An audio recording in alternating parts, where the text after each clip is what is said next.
This is the download from Sounds Profitable, your daily source for the essential news of the business of podcasting. Brought to you by Spreaker from iHeart. I'm Tom Webster.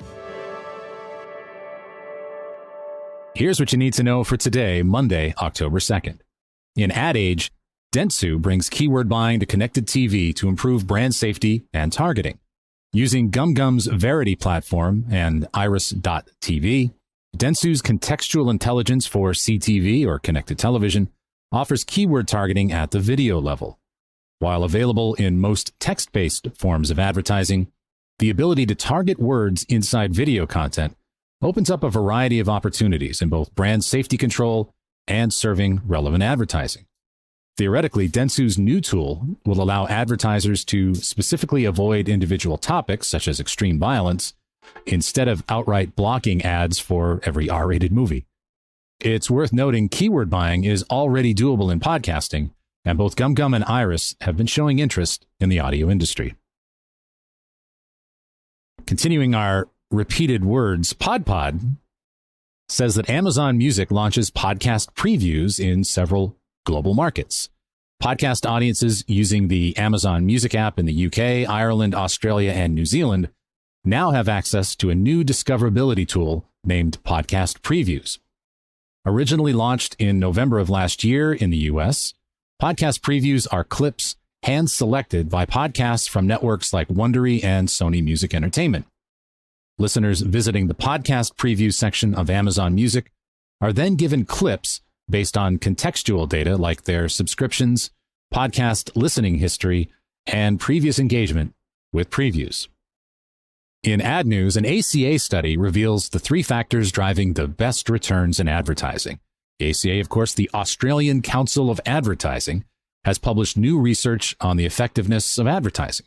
The three biggest factors they found involve platform, creativity, and spend. Attention decays at different rates on different platforms, and well-produced ad creatives on high-attention media platforms can increase effectiveness as much as 65%. But a good ad can't overcome the limitations of low-attention platforms. As for spend, the adage, you have to spend money to make money, remains true. A campaign that pays attention to all three, running creative that fits each platform and spends enough to get said creative the attention it needs, has a higher likelihood to maximize return on investment. Adam Bowie has a great article breaking down YouTube and podcasts, and he breaks down YouTube's current place in the podcasting sphere, how it might have been accidentally overlooked, and unanswered questions that could evolve YouTube's place in podcasting. The eternal question of what is a podcast complicates research into the top contenders, as studies like those from Podtrac don't even mention YouTube due to information being collected via RSS prefix. Meanwhile, gray area productions, such as content exclusive to Spotify, Audible, and other platforms, continue to be classified as podcasts. There's utility to YouTube with the right investment. Bowie revisits research done by Ashley Carman into the underperformance of audio content ported to YouTube and finds that audio podcasts with static images or simple audiogram animations still underperform in comparison to full video productions presented as podcasts. And some more on connected TV from Ad Age. Spotify has partnered with Roku in the first move to create the soon-to-be formally introduced Spotify CTV Partner Network. The network will both act as a hub to distribute video ads to CTV platforms and as a way to connect to services those advertisers can retarget audiences on later. The initial launch of this comes with video ads on Spotify's Roku channel.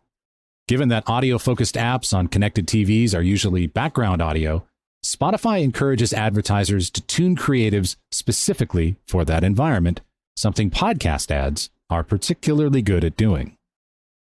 And for the rest of the news, Steve Pratt's newsletter series interviews me and focuses on defining your podcast's audience. Steve does a wonderful job here, and I really encourage you to read that. HodPod interviewed two people fluent in Spanish to review Spotify's Voice AI Translations pilot program. And MarketingBrew looks at how to create an effective affiliate marketing campaign for this holiday season.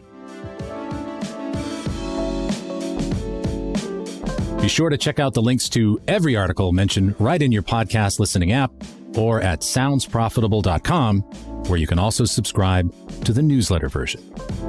The download is written and produced by Brian Barletta, Gavin Gaddis, and me. This episode is hosted on Art19. For Sounds Profitable, I'm Tom Webster. Download us again tomorrow.